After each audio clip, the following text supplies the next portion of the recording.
Hi, it's another Friday and you're welcome to the Premier League preview show on Citi TV. My name is Nathan Cole. Many thanks for joining us. It's we are looking ahead, or it's a window into another exciting weekend of the Premier League. The season is gradually coming to an end and there are still so many unresolved issues at the top, in terms of the top four and even in terms of the relegation scrap. But that's why this program exists, to guide you through all of that and help you enjoy the matches that will be played over the weekend. And of course, they will be live on Citi 97.3 FM. My name is Nathan Carr once again. If you have anything to tell us, send us a WhatsApp message on the number on your screen, 0550 585832, hashtag Citi Sports. We'll go through as many of your messages as possible before we leave this studio.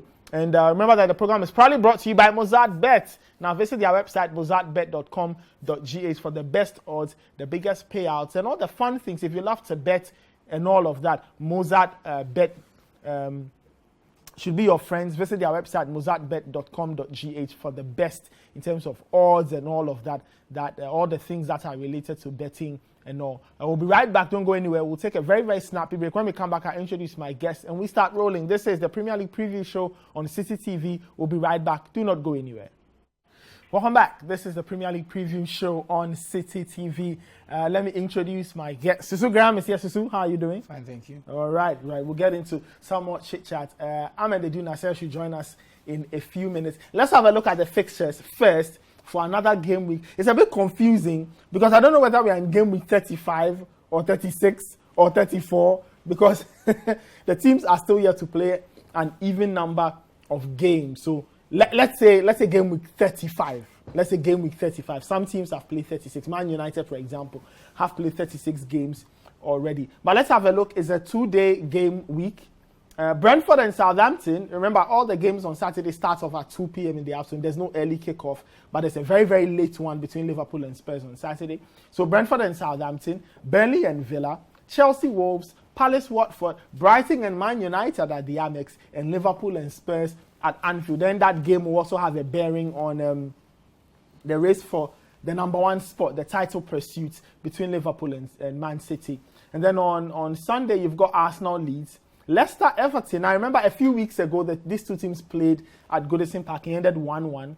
Norwich and West Ham. Norwich are already dead and buried, so they are beginning their pre-season with some of these games that hold a lot of value in terms of the points. And Man City and Newcastle closes out in terms of the weekend's games. Man City, we'll talk about them. quite interesting there. I'll see if I can get a few thoughts out of the guys here. But that's how the game week looks like, or the match week looks like, in terms of the weekend's installment of the Premier League. All right, let's begin in that game, or begin with that game in North London between Arsenal and Leeds. Arsenal are hoping to grab top four and choke the life out of it. They are currently fourth. They've won 20 games, drawn 3, lost 11, 54, scored 41, conceded. Leeds United, they are on the other side of the table. They are 17th. They've won 8, drawn 10, lost 16, 38, scored almost twice that number, conceded. They are 4 shy of a complete 100% in terms of goals scored and goals conceded. 72 conceded and 38 scored. 72 conceded. That's staggering. And let me start off with Susu, but I must say hi to Ahmed. Ahmed, thank you for joining us. I'll get back because we have an answered question that I asked you a question. You said the answer would be revealed in midweek. Yep. So I'll come back for that quickly. Yeah. But so your thoughts on this game? Very interesting. Leeds United's defense that team's defense is all over the place. They've conceded. It's horrible. 72 goals they have let in this season. And they are 17. Some people think that they are the team that will go down in addition to Norwich and potentially Watford. And I kind of understand where they're coming from, because Everton's win against Chelsea has changed the whole calculus of the bottom 3. Because we were thinking that, Everton are not getting these 3 points. Everton don't get these 3 points. They are 5 points behind Leeds, right? Yeah. But they get these 3 points, and it's only 2 points. And now you're thinking about Leeds' goal difference. It's currently, I think, minus 34. We just saw. Yeah, minus 30. It's minus 30 something. But Burnley and Everton, they are minus in their teens. So if they're able to even just finish level with Leeds, it means Leeds are below them, because it's almost like an extra points, the goal difference, you know. So right now, Leeds really have to make sure they get results. And they have some difficult fixtures. Arsenal are not going to be an easy game. You don't want to be facing Arsenal at this point. They are chasing something. They have something to play for. They are in decent form. I mean, we saw them beat United. We saw them beat Chelsea. We saw them beat West Ham. The teams that were in and around them for the top four that we thought would be difficult games, they've dispatched all of them. So they are in a good place right now. So you coming there as Leeds, your defense is not good. You're trying to adjust to a new manager at the same time. It's not a great time to be playing Arsenal. And when you look at Everton's games, I think we spoke about this on Sunday, about how they're very winnable games. There's Brentford there, Crystal Palace. I think they are playing in Watford or Norwich in one of their last few games. So there's some very winnable games for Everton. And when you're at Leeds, you're looking at that thinking, wow, I have to make sure I'm ahead of them by at least a point at all times. Because if we drop and we are kind of a bit closer to them and they get level with us, we are right below them automatically. So it's a very difficult one for them. And I wouldn't want to be Leeds right now. Okay, all right. We'll see how this one plays out. Ahmed, Leeds they are in serious trouble. They may not be 18th or 19th or 20th, but the fact that they have a minus 34 goal difference against them means that if any other team starts to get good results, Burnley or Everton or the others, they could get drawn right in. How do they even handle a problem like Arsenal? Arsenal look really, really good these days. Beat Man United, beat Chelsea, beat West Ham. They are hoping to hold on to fourth and finish in those very important places. Well, just like Susu said, I mean, this will not be the right time for them to be playing Arsenal because Arsenal is chasing something, and it's something that they've been out. You know, they believe they're a big club. They've been out of the Champions League for so long, and this is the opportunity for them to get in. So, I think that for Leeds, it's quite unfortunate, and I think they've played one game more than Everton, and that makes the whole, like Susu said, the calculus of this whole thing very much against them. I do think I said it, last week here that I would bet that Everton will go down. But listen, they go ahead and beat Chelsea, and then it changes everything. And so I do believe that Norwich, Leeds, and Watford will probably end up going down, just because of when you look at the number of matches left for Leeds United to play, and trying to accustom the team to the tactics of a new manager. You can partly blame the manager who left before. Just because I feel sometimes, yes, we all understand philosophy and other things, but sometimes you need to be pragmatic a bit, just to sort of stop the number of goals you concede, because now even if you end up tying on points, the goals are going to go against you. Goal difference is massive. It's massive, and that's the thing, and that's why it's so difficult to actually explain football, because people believe in philosophies, others don't believe in it. People just believe that live in the moment, and I think that for someone like Bielsa, the whole philosophy thing basically was his own doing. It got to a point where they needed to just close their back and play the game, but try as much as possible not to concede goals, and that was nowhere to be found, and so. It's rather unfortunate that they find themselves in a very, a club like Leeds United. You wouldn't want them to be going down, just because they add extra spice to the whole Premier League. But where they find themselves and the kind of opponents they will face in these last few weeks, I think the nail might be in the coffin very soon. Wow, we'll see. Yeah. Leeds United in the throes of a relegation scrap. Burnley and Everton are right involved, but Leeds' goal difference minus 34. You just can't go past it because it's a huge problem they will have to try and navigate. I don't know how many teams will concede more than Leeds in the last 4 or 5 games. I don't know. Well, let's move it on. Now let's get to Manchester City. They've been the talking point this week for, let's say, the wrong reasons. Some people believe, but we'll get into that. But they are currently in position 1. They've won 26, drawn 5, lost 3, 84 scored, 21 conceded. If you look at Newcastle, they are 10th. It looks like they will be very safe this season. 111, drawn 10, lost 14. 40 scored, 56 conceded. So a minus 16 goal difference for them. Man City's goal difference is what? Plus 63. Plus yes. 63, if my math is correct. Ahmed, great. It's important that we are discussing this. Last week I asked the question, who was going to win the league? You said you'd give me an answer after City played Real Madrid. And we got chaos and bedlam and pandemonium. Now City have got to pick themselves up and go again. Now can they win the league? I tell you, Liverpool will win the league. It's and listen, I said it, that City's module, City's with the spirit and everything will depend on the game against Real Madrid. And you could see, you saw it right after the the blast of the referee's whistle. You saw it.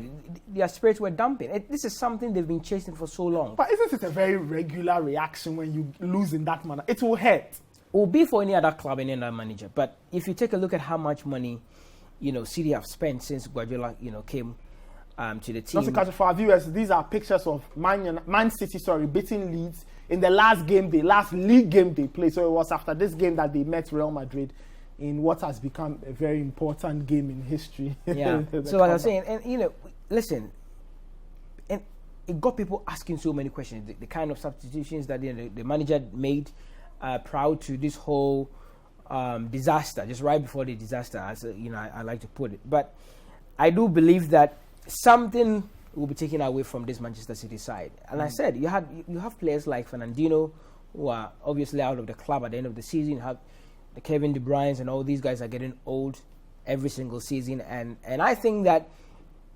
everyone thought it was a walk in the park, especially when they scored in, I think in the 70th minute somewhere. 73rd minute. And all of a sudden, this thing happens. And again, sports psychology is very important. How does Pep Guardiola go about, getting these guys to understand that we still have something to fight for? I think they've won. If he wins, that'll be three years, in a row, something. Yeah, but again, it's much more about how he can side these guys, because I was reading an article before coming in here, and he was asked if he spoke to the players, and he said no, he had nothing to tell them. It's just football. But it tells you how bad they've taken that loss. But don't you think that, if you look at how they've lost previous Champions League semi-finals, we've seen them, they've lost in different kinds of ways. They've even lost the final. Some will say, look, it was their first time there. You can pardon them. Some people argue that the way they lost to Real Madrid isn't... You can't beat yourself over such a loss where you've done everything almost right. Injury time, you concede 2 goals and all kinds of mad things happen. No, I don't think they did everything almost right. And that's where, you have the Pep's naysayers will come in, the critics will come in and say whatever they want to say. I think that at a point, they shot themselves in the foot. How? So the point is, you score, the 73rd minute, then right? You take a 2-goal lead. Exactly. Now, what do you do? I think it's the same ghost that hunted Chelsea. Probably the same thing that hunted Manchester City. It's about closing the game. And that's what I'm saying. It's not always about your philosophy. It's not always about your ideology. It's about getting the job done. If you don't get the job done, nobody cares about the possession that you had. Nobody cares about the chances you created.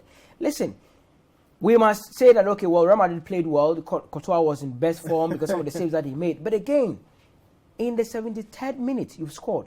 Now, when did Real Madrid equalize? That was in the 9th minute. How do you collapse? Listen, you're almost done. You're almost at the final. And that's the thing. It's about closing the game, making sure that you have the right players, letting them understand that at this particular point in time, we don't have to change the game. It's about game management. Okay. And you think they did not manage it? They did not manage it well. So it has happened. Now they play Newcastle. And again, I'm saying it's about how the manager will be able to side these guys up. Mm-hmm. How do you go about telling guys who are obviously getting out of the club at the end of the season, some of these guys who are pretty much old, we know how difficult the Champions League is to win.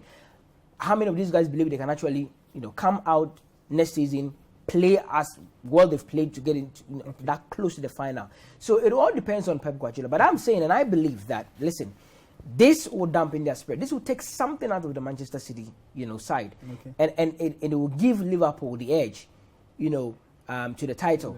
The only thing that obviously you would want to say may hamper the chance of Liverpool will be the fact that they have an FA Cup final. Then they have also the Champions League final. They have to make sure their key players are fit. Now, how do they go about it? Do they play all their best players because you know that you are still behind, Manchester City by a point? Yeah. How do they go about that? And again, the game against Manchester, Newcastle this weekend, it's not going to be an easy game for Manchester City. We can say everything that, listen, Newcastle have done, they're now 10th, they've played so well. You have to also appreciate the job that the manager has done and how has proven to us that when he has, a little bit of room to bring in players that he wants, obviously he'll be able to do some magic. Yeah. Okay. All right. So Ahmed seems to think that Man City have taken a body blow, and it will have a consequence on the title hunt. they've got Newcastle to deal with. And Eddie Howe says, City will try and respond. So they should be ready for the best version of Man City. I have two problems with what Ahmed said. Not to like attack him or anything, but Man City have managed games well the whole season. This is one of the few times they've not managed a game well. I don't think there's a problem with game management with Man City. Yeah.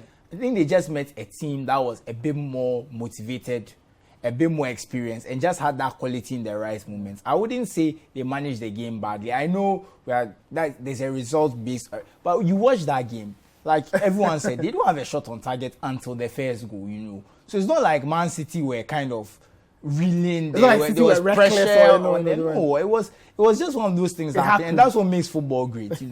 I mean, listen, they've had two games where they've led and not won this season. Every game they've taken a lead, they've won, apart from two games.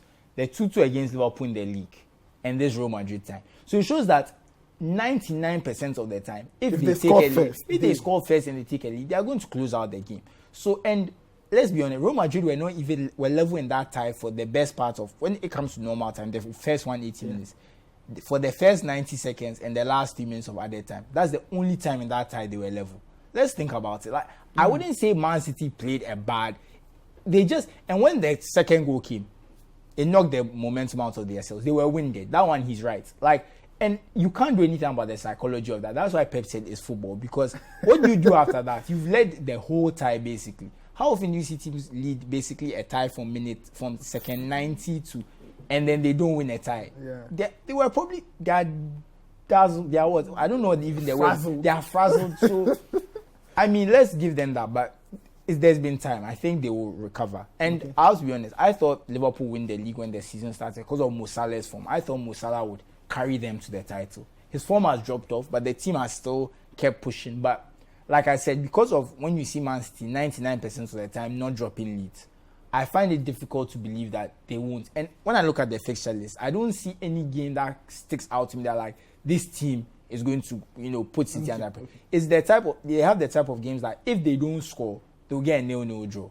I don't see it in the case that there's a team that's going to really put pressure on them. Liverpool have Spurs. That is a game where we've seen the two of them play. They played the 2 the first time. And that's a harder game. So I still think City will win the title, but it's not over. It's going to be one of the harder fought ones, but I think they'll get one trophy this season. They'll get one trophy. Yeah. All right, since you mentioned Liverpool Spurs, let's just get into that, because how that Man City Newcastle game will play out will influence this game, whether we like it or not. Yeah. Should City drop points in the unlikeliest of cases, Liverpool will be motivated to go and do it. If City win, Liverpool's okay, they've won, let's go in.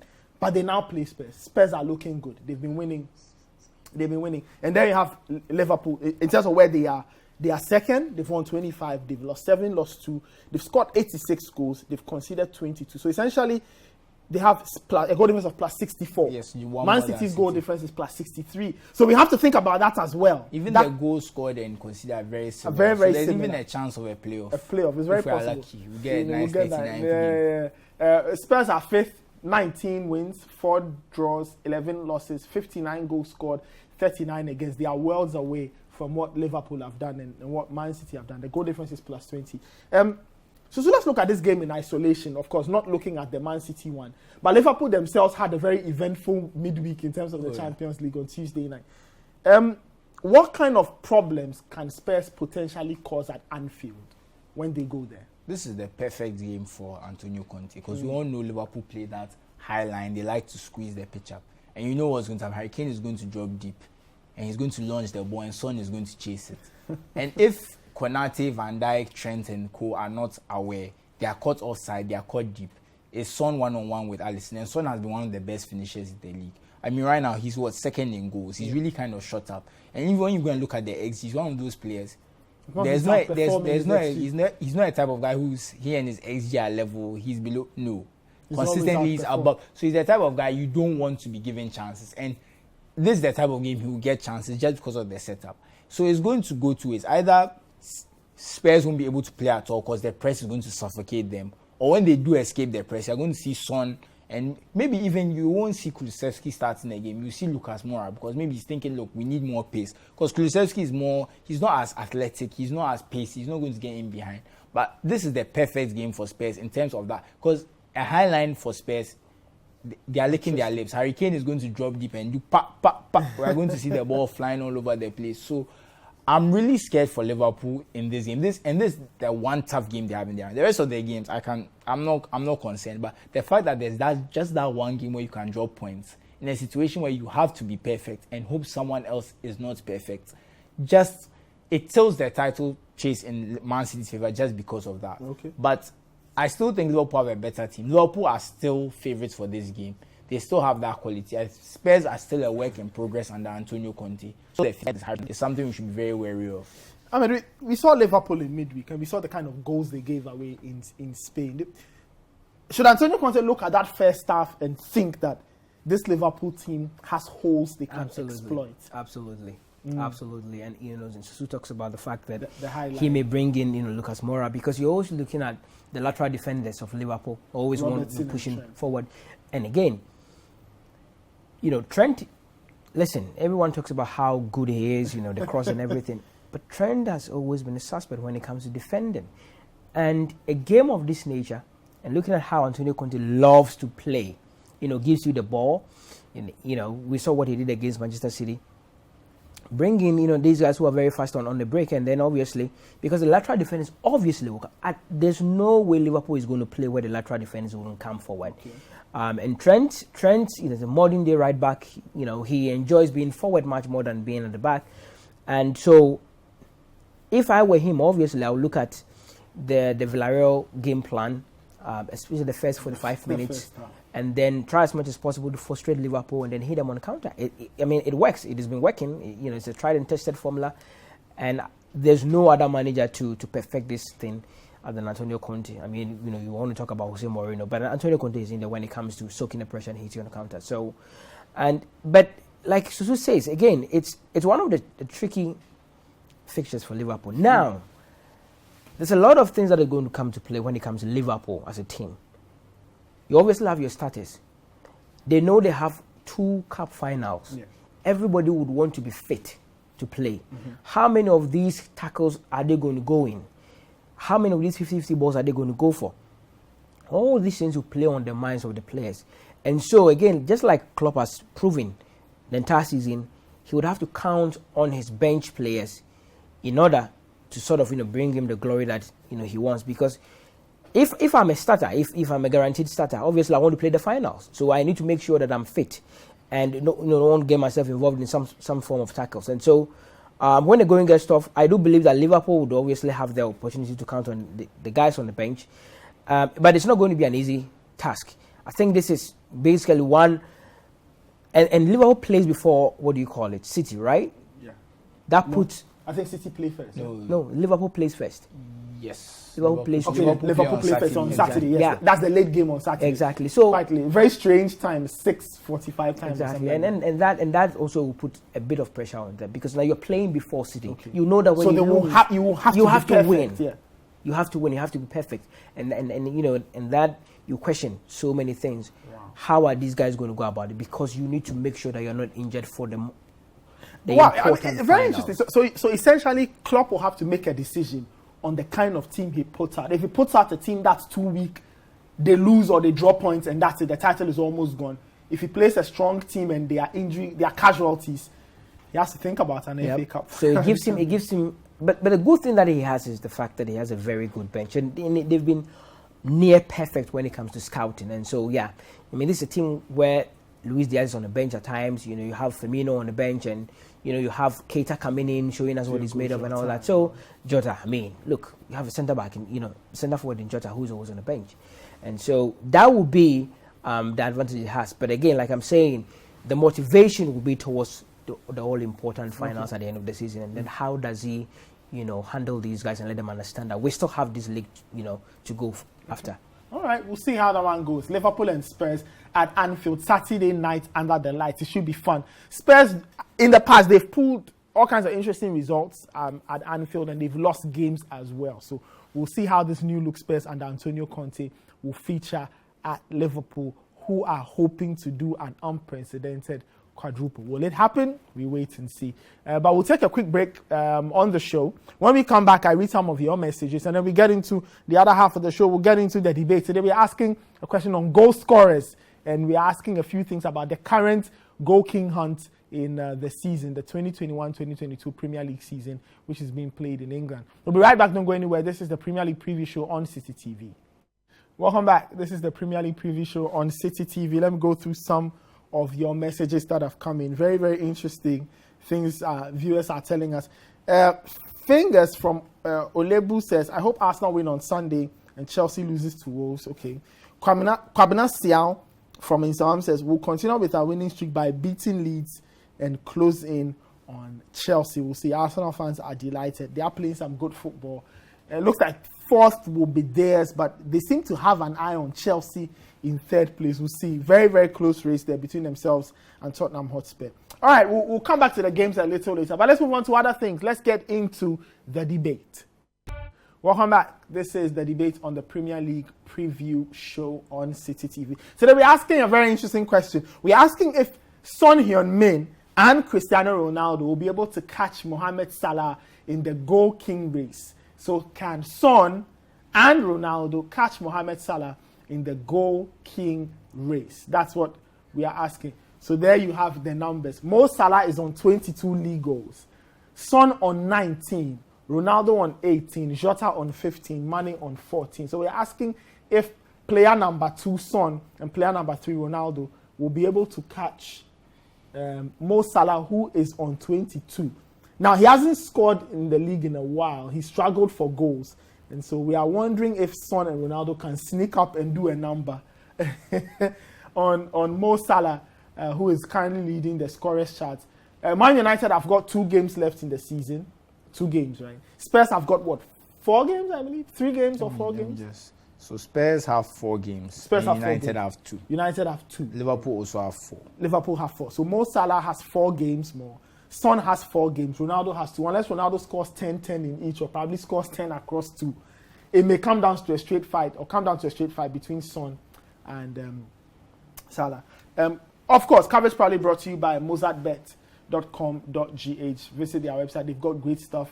Nice betting odds, good payouts, huge wins. They even have stuff where you can win cars and all of that happening thanks to Mozart Bet. Let me start off with you. Can that happen? Can Son and Ronaldo catch Salah? Well, can they? Yes. Will they? No. Okay. Yeah. Well, the thing is, United have just 2 games left. And one against Brighton, one against Palace. Yeah. Both of them are away from home.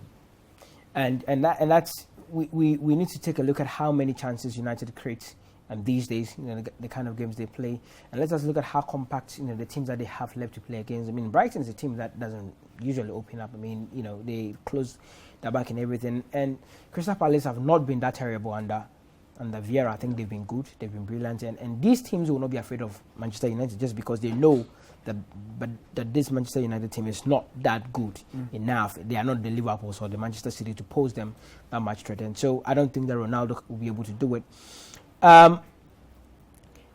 Son, well, listen. I mean, this guy, you don't actually have the words to describe him. Whether he's a centre forward, whatever, what kind of position he plays. But he's so efficient, and that's the thing I like about him. But I do feel like Liverpool having that thing with Manchester City, and Liverpool.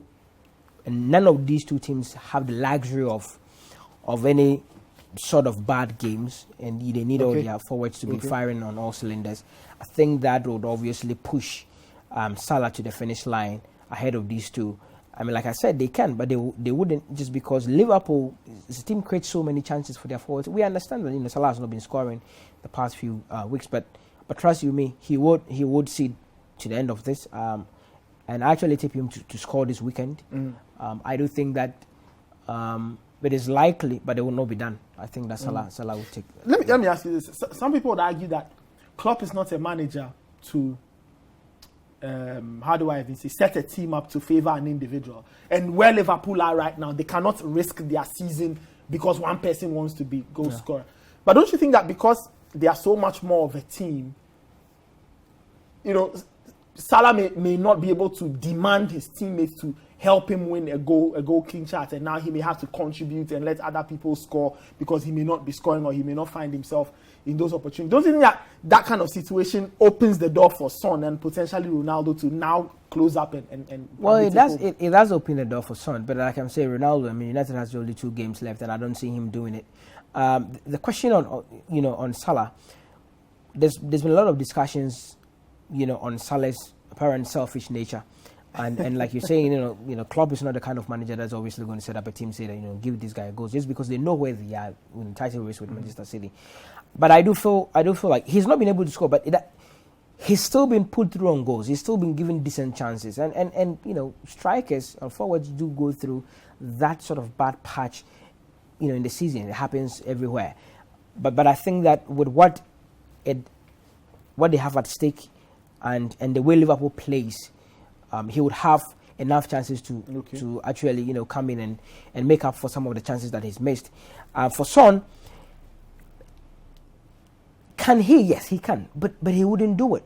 I just have the feeling that he wouldn't do it. And I'm just looking at the number of chances that Liverpool as a team creates as against that of Spurs. Okay. We are waiting for a game where we sort of believe that obviously Antonio Conte would want to sit back and hit them on counter. When it happens, it's brilliant. If it doesn't happen, you have no chances, to actually make a goal. And so, I think for me, it's much more about the individual teams as against personalities. Okay. It's about how many chances would you have on play to bury. How good are your midfielders? How creative are they to put you through on goals? And that's the thing. And Liverpool have all these forwards who are so swift that you can even count on the lack of penalties. You understand? Okay. When we have a lack when inside the box, and obviously they know that Salah is very efficient from the penalty spot, they will allow him to take the penalties. And again, like I'm saying, Liverpool creates much more chances for their forward teams. Yeah. Okay, all right. Susu, can that happen? Well, they can. When I look at their form, yes, Son has an outside chance. It's very difficult, but it's very possible. I just want to look at Spurs' games right now. So Spurs have, give me a second.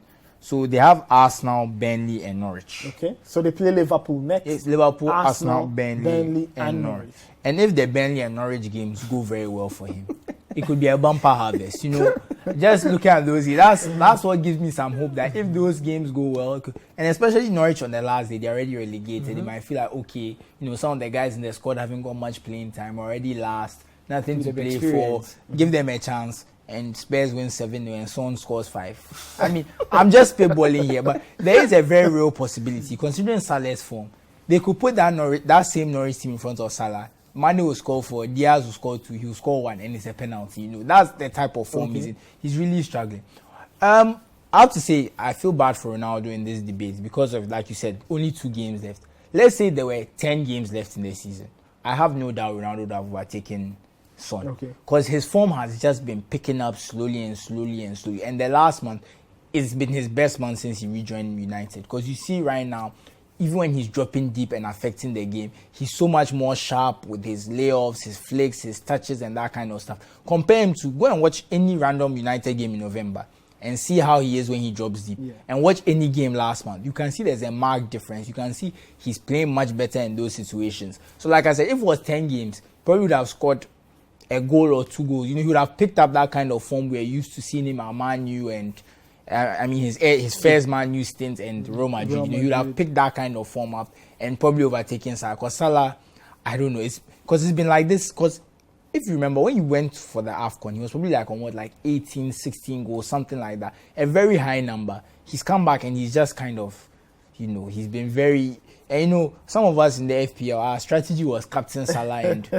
just leave it like that. You can't even do that anymore. It's no longer a sure banker like it was before he went for the AFCON. So it's like things have really changed for Salah. And because of that, as the season was progressing, I wouldn't have had hopes of him. Like I've said, Ronaldo, the only thing holding him back right now is time, because he's really picking up form at the right time. So unfortunately, there's only 2 games left. But we know Ronaldo. The guy scored back-to-back home hat-tricks just this season.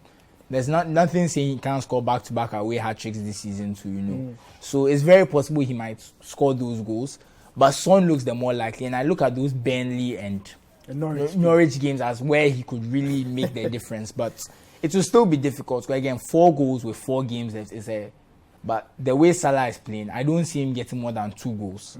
So if Son can get 6 or 7, it will be enough. But it will be difficult. So he should hope that Norwich especially, are ready to, and they'll probably still be in the top 4 race by that time, so they'll probably want to get a lot of goals, make sure your goal difference, all those type of things. So let's ask again on the day they are playing Norwich. If the difference is 1 or 2 on the day of the Norwich game, I would back Son. But if the difference is still about 4 or 5 by that time, then it's over. The top 4 point that makes a lot of sense because if Spurs are still in the race for top 4, obviously they will need their players to be scoring, just like you said. Just make sure that the goal difference against Arsenal and all that, you can sort of close that down. And so, that will give them much more, sort of spare them on to go to make more goals. And so, but listen, I sort of side with whatever he said, but I just believe it won't happen. I feel Salah will pick up. I don't know if Salah will pick up. But anyway, before we even get into, why do you think Salah has dipped in form? And that's to the two of you. I mean, I want to see a mixture of fatigue, physical and emotional. Okay. They're losing the AFCON on penalties. Then you come to a World Cup qualifier. You're trying to get your revenge, and again you lose on penalties. So there's some emotional hangover there. Probably it's only natural. Then the amount of games he's played a lot of games. Egypt played a lot of games. He played a 4 tournaments. They were playing every 2-3 days. And remember, Egypt went to extra time nearly every game. And I don't think they took Salah off once. Nope. So he was playing 120 minutes very regularly, Mane, though, playing the same number of games at AFCON. How many games did Senegal go to extra time? It wasn't nearly as much, And they went to penalties a lot. So he expended a lot of emotional energy and nerves in that AFCON campaign. And it just might be a bit of just a drain, And he's just not had the time to recover because you've been thrust right back into a title race, trying to, win the Champions League. So he's not had a moment to recover mentally and physically. I think there's a lot. I mean, there's a lot. He said some fatigue. Yes, and then also, I think a few months ago there were a lot of talks about his contract situation with Liverpool, the money and all that. All those things comes in play. And now also you have a lot of people giving shout to money for Ballon d'Or instead of Salah, even though Salah has just won an award. All these things, players are different in the way they see things, and I think that coupled with the points that Susu has made, I think that the whole contract situation, Liverpool has come out to say that there's no way they'll alter that sort of structure, payment structure, to suit any player, and he can sit down and say, well, maybe the club just doesn't value me that much, and all these things do play a role in how players, the output on the field of play. So. But I knowing Salah, and how he can be sometimes obsessed about these things, I do believe that he'll pick up. I do believe he'll make maybe 3 more goals before the season ends. So 3 more puts him on what, 25? For Salah, 3 more for Salah puts him on 25. Yes. I do think so. 25. And it's very possible because, like I said, right now, because he's off form, but he can easily pick up form. He can have just one good game because we know Salah has these games where he just. And he's had some very good. His first season in the Premier League, if you remember, he just couldn't stop scoring, and he showed that from the beginning of the season. So there's no guarantee he can't have a good game or 2, and just kind of, blow past. But we'll see. Son still, like I said, Norwich. Look at. I mean, Mason Mount got his first hat trick there. Mason Mount hadn't scored all season. Hat trick there, boom. So anything is possible. We'll have to see. I keep going back to this thing about Liverpool not being set up to help one player. Because I remember in Spain, for example, I think it was Samuel Eto'o who was chasing a scorer's title and his teammates were trying to help him. I don't think that Jurgen Klopp, even though he won't fuss about that, I don't think he would want his team to get into that trap. I don't even think he would want to encourage such a conversation, in the team. And it's not the type of thing you need to do, especially when you are chasing, and B, the goal difference is so precarious. Yep. Maybe when Barca were doing that, they were a bit more secure. And maybe because La Liga is head-to-head, you've already beaten Real Madrid and drawn one. You already have those 4 points. So once you win the game, let's say you are 1 goal, 2 goals up, you can say, okay, pass to Eto'o and let him win top scorer because you have that leeway. In this situation where there's really Very no no room for error. You can't say that because Salah should win Golden Boot. Yeah, he's already won Football Writers Association Player of the Year. It's okay. He's won an award. He doesn't. The Golden Boot will be the cherry on the cake. But interesting. You wonder. I mean, if you are watching us, you wonder if these players think about that. Players like Son and Ronaldo and maybe Mo Salah. Do they think about the scorer's title? Do they think about who? Ronaldo certainly does. Ronaldo does. I mean, it's, listen. He's always said it. He likes awards and other things. Ronaldo certainly does. And I'm forced to believe that Salah would obviously want to win the Golden Boot. All players definitely do, but it's just the degree. Yeah. Ronaldo might be the extreme end of wanting to win the top scorer, and maybe because he has this presentation as someone who's very humble. Presentation, because we don't know what they are really like. He has this maybe he would care the least based on presentation. Maybe Salah is somewhere in the middle. I'll say on a scale of 1 to 10, I'll say Salah is maybe a 6 or a 7. Because Salah likes to score. You can see sometimes in the box he can pass. He's like, no. Let me get this goal. So I think he definitely cares, but I don't think it's a life or death thing for him. All right, we'll see. We'll see how it plays out in England. We asked whether Son and Ronaldo could catch Mo Salah in the goal scorers hunt. Just let's have a look at the scoring numbers again. And maybe our producer can put that on the screen. Let's have a look. Okay, so that's the context. Mo Salah on 22, Son on 19, Ronaldo on 18. Ronaldo's numbers are quite impressive. 18. I think that he scored 18 on everybody's blind side. Yeah, he just kept going. I think the hat tricks with Spurs and then what was the game after? Spurs it kind of just put him up there. Yeah. Okay, I think he's done well. I mean, I've found myself here criticizing him just because I look at the number of clear-cut chances that he's missed. But scoring 18 is not bad. Yeah, you play for a team like Manchester United, how bad they've been, and then at his age, he deserves all the applause. Yeah. Okay, all right. So you can continue the debate. Sorry, wherever you are, can Son and Ronaldo catch Salah? Yes, no. Let's hear from you. Let me read this message before we go for a break. Augustine from Upper Dintra West says Liverpool can't be stopped by any team in the Premier League. They'll win all the matches and they'll emerge champions. We'll take a short break. When we come back, we head into the FPL zone. It should be fun. It should be good. Don't go anywhere. We'll be right back. This is still the Premier League preview show on Citi TV. Welcome back. This is the Premier League preview show on Citi TV. I'm sure some of your messages will be read just before we head out. But let's move on to other things. We've done the games. We've done the debate. Let's move on to the next part of the show, which is the FPL zone.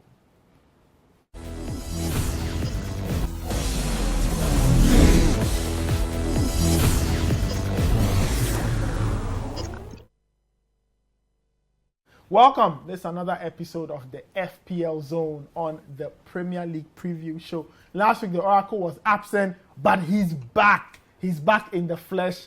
No associates, no minions. The man himself is here. Hi, how are you doing? Hi, Nathan. What's happening? I'm very good. It's good the season is almost over. Yeah. It's crunch time in the season. It is, really, it is crunch time. So this weekend, what's happening? Yeah, if you've noticed in the last couple of weeks, I don't come here with players. I come here with advice, general advice. And it's very necessary because I've had a lot of people asking me questions about the outstanding chips. That is the bench boost, the free hit, and the triple captain. Yes. There are still quite a number of FPL managers who haven't used those chips yet. We have about 3 game weeks left. This current game week, the one starting tomorrow, is a double game week. That's the last double game week of the season. Okay. So my advice is, for those of you who haven't used your triple captain yet, it is advisable to use it in the double game week.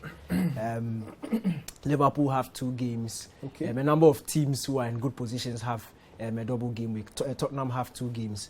So I'm looking at Salah or Son to captain. If you have both Salah of them, or Son. if you have both of them, that's where the dilemma is. But I feel if you have both of them, for me, I'm saying triple captain Son. Okay. It's a difficult game against Liverpool, but Tottenham will score. And if Tottenham score, it's most likely that it will come from Son Heung-min. Liverpool have conceded quite a number of goals in their previous games. You look at what they did in the Champions League, having to come from 2 goals down to beat Villarreal. That high line looks like something that Tottenham Hotspur will fancy. They've already exploited it a number of times this season, not against Liverpool. Yes, against Liverpool, 2-2 earlier on at the New White Hart Lane Stadium. Against Manchester City, they scored 3 goals, so that same Highline City were playing. So it's something that Tottenham really thrive on. And then Tottenham's next game is at home against Arsenal, a game they have to win. And usually the North London derby usually favours the home side. In the past couple of seasons, those playing at home usually turn out to win. When Jose Mourinho was in charge, he won the home game. He lost the one away. Arsenal have won the one earlier this season at the Emirates. So you expect with the form of the two teams, it will be a tough game, but you expect Tottenham to get over the line, and of course, Son to come to the party. And also because of the topic we spoke about just before we came in the book, and you see, you might think players don't think about these things, but especially when the team's objective is almost achieved, players start to think about their individual objectives, because you heard Salah talking about giving himself goal targets at the start of the season. Son himself has said that Cristiano Ronaldo, nobody needs to tell you. So you expect Son to have a double game week. He knows that this is his chance to catch up with Salah. And 19-22, 3 goals is not something he can't do. So I'm saying triple captain Son. That's if you have the two of them. If you don't, if you have only Salah, put it on him. But if you have the two of them, I'm favouring Son ahead of Salah. And then, for those of you who haven't used your bench boost, I say keep it for the last day. Okay. Now, traditionally, the Premier League on the last day produces a lot of goals. Traditionally. You don't have too many teams keeping clean sheets. We see a lot of shock results. We see games producing 5-4 goals in one game. So you keep as many attacking players as you have. Players who are featuring in their teams. So you might have your Broha, your Dennis, guys on your bench. Just keep them there and use your bench boost on the last day, because there's a likelihood that those guys will come to the party. Because of the ton of goals that are scored, it's very likely that you would get those fringe players in your team.